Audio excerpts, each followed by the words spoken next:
Hello दोस्तों, myself Pinky and welcome to our channel made easy with Pinky. आज का हमारा टॉपिक है what is a molecule. Atoms के बारे में तो हम जान चुके हैं अच्छे से, तो अब हम मॉलिक्यूल्स के बारे में स्टडी करेंगे कि what is a molecule. Basically molecule होता क्या है। तो क्या होता है ये?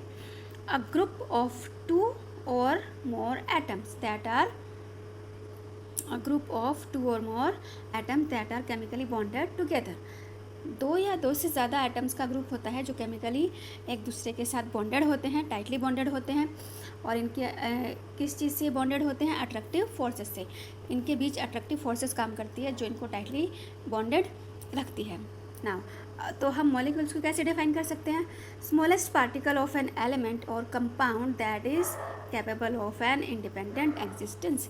यानी कि मॉलिक्यूल की अपनी एक इंडिपेंडेंट एग्जिस्टेंस होती है जो कि एटम की नहीं होती है। और ये क्या करता है? ये सारी प्रॉपर्टीज़ शो करता है उस सब्सटेंस की। जो ये सब्सटेंस बनाता है या कंपाउंड बनाता है, ये उसकी सारी प्रॉपर्टीज़ को शो करता है। Now atoms of same element और of different element can join together to form molecule. अब ऐसा नहीं है कि सेम एलिमेंट के जो एटम्स हैं वही एक दूसरे के साथ ज्वाइनिंग करेंगे, बट डिफरेंट एलिमेंट्स के जो एटम हैं वो भी एक दूसरे के साथ ज्वाइन हो जाते हैं मॉलिक्यूल्स बनाने के लिए, है ना। तो मॉलिक्यूल्स आपको अच्छे से समझ में आ गया होगा। नाउ मॉलिक्यूल्स ऑफ एलिमेंट, अब ये क्या होता है? Molecules of an element are constituted by the same type of atom. इसमें क्या होता है? एटम का सेम टाइप होगा, डिफरेंट एटम नहीं होंगे। Molecules of many atom, but कुछ ऐसी चीज़ें भी हैं जिसमें वन एटम ही होता है। कुछ मॉलिक्यूल ऐसे हैं जो वन एटम से ही बना होता है, जैसे ऑर्गन है एंड हीलियम है ना। तो ये उसके हम एग्जांपल दे सकते हैं ऑर्गन और हीलियम के। लेकिन ऐसा नहीं है कि जितने भी नॉन मेटल है वो सभी वन एटम से ही बनेंगे, ऐसा कुछ भी नहीं है। सिर्फ ऑर्गन और हीलियम के लिए एप्लीकेबल होता है। तो एग्जांपल के लिए हम देखते हैं कि जब ऑक्सीजन अकेला होता है तो वो क्या होता है? ऑक्सीजन एटम होता है ना। बट जब ऑक्सीजन के साथ एक और ऑक्सीजन ऐड होता है, यानी कि O प्लस O मिलके क्या बनाएगा?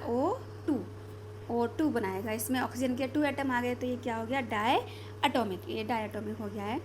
तो ये है ऑक्सीजन का मॉलिक्यूल। बट जब ऑक्सीजन के 3 एटम आपस में अटैच हो जाते हैं तो ये क्या बनाता है? इससे क्या मिलेगा फिर हमें? इससे हमें मिलेगा O3 क्या होता है? ओजोन। O3 किसका फॉर्मूला है? ओजोन का, है ना। तो इस तरह से हम इसको देख सकते हैं। नाउ तो ये जो है the number of atoms constituting a molecule is known as its atomicity. तो एटॉमिसिटी क्या होगा?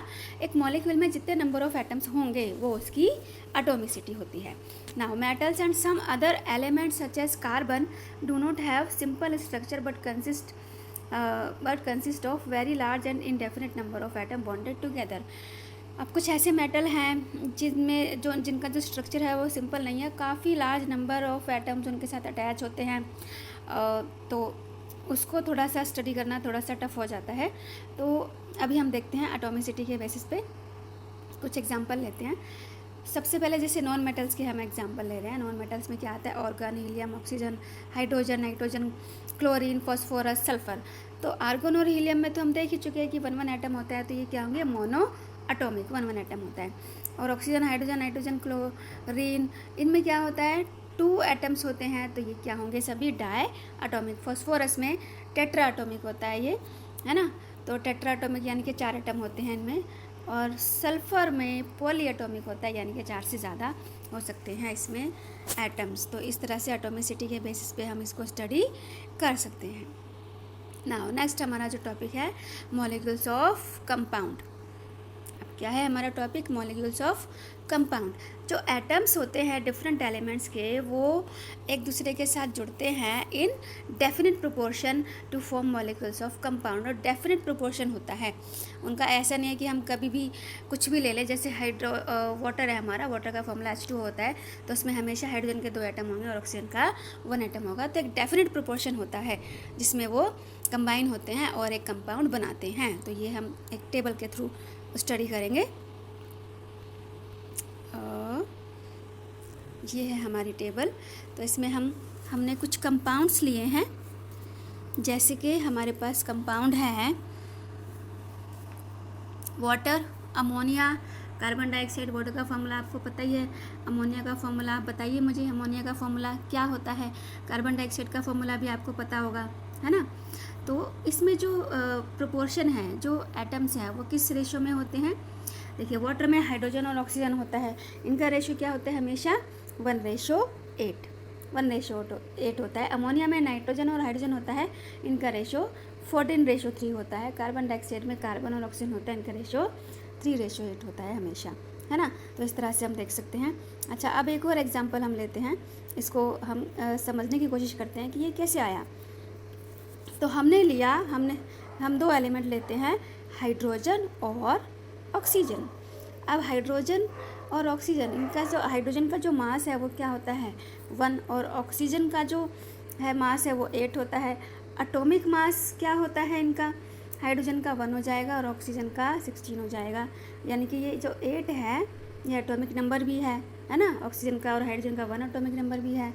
बट जब वाटर में जब हम मिक्स करते हैं तो हाइड्रोजन के 2 एटम हो जाते हैं और ऑक्सीजन का 1 एटम हो जाता है।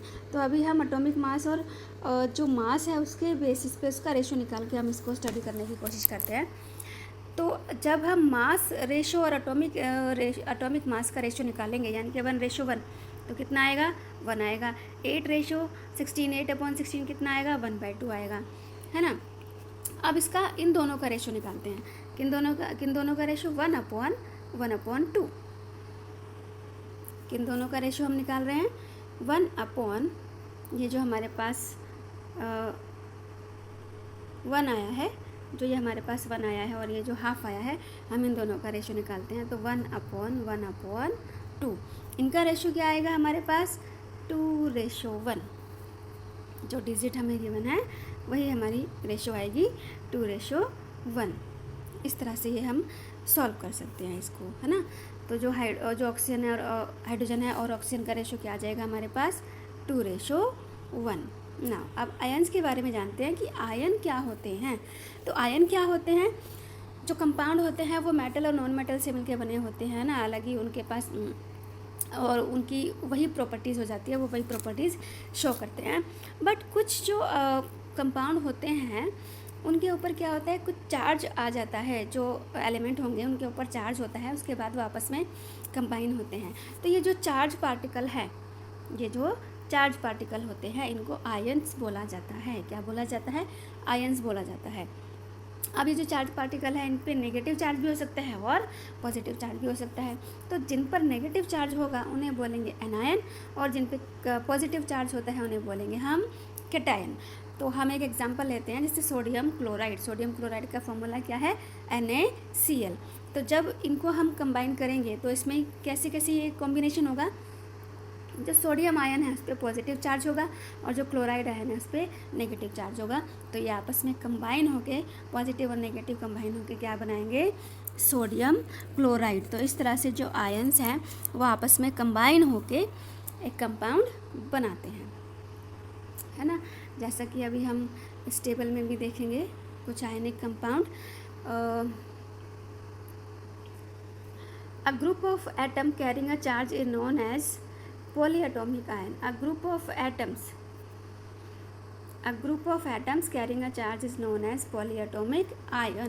यानी कि जो एटम्स का ग्रुप होगा और वो चार्ज को कैरी करता है उसको हम क्या कहेंगे, पॉलीएटॉमिक आयन। तो हम एक टेबल के थ्रू ये देखते हैं आयोनिक कंपाउंड हमारे कौन से हैं। कैल्शियम ऑक्साइड है, इसमें क्या क्या होता है, कैल्शियम और ऑक्सीजन होता है। इनका जो रेशो है मास का रेशो वो क्या आ जाएगा 5:2, है ना। और मैग्नीशियम सल्फाइड, इसमें क्या क्या होता है, मैग्नीशियम होता है, सल्फर होता है। इनमें जो दोनों का रेशो है मैग्नीशियम और सल्फर का वो कितना आता है 3:4 आता है। सोडियम क्लोराइड का जो इसमें क्या क्या होता है, सोडियम होता है, क्लोरीन होता है। इनका जो रेशो है वो कितना आता है 23:35.5। तो इस तरह से हम आयोनिक कंपाउंड्स को स्टडी कर सकते हैं और आयोनिक कंपाउंड से हम अपना जो भी हमारा केमिकल कंपाउंड है वो हम बना सकते हैं। अच्छा, ये जो रेशो है ये आपको आगे के जो 4th चैप्टर है उसमें अच्छे से क्लियर हो जाएगा। इसमें जो है वैलेंसी हम निकालते हैं, एटॉमिक नंबर जो होता है उसके बेसिस पे हम वैलेंसी निकालते हैं और उसके बाद हम इसका जो रेशो है, जो मास रेशो है वो हम फाइंड आउट कर सकते हैं। तो आगे ये आपको अच्छे से क्लियर हो जाएगा कॉन्सेप्ट। तो अभी के लिए आई होप आपको इतना समझ में आया होगा। आज के लिए मैं वीडियो को एंड करती हूँ। Thank you.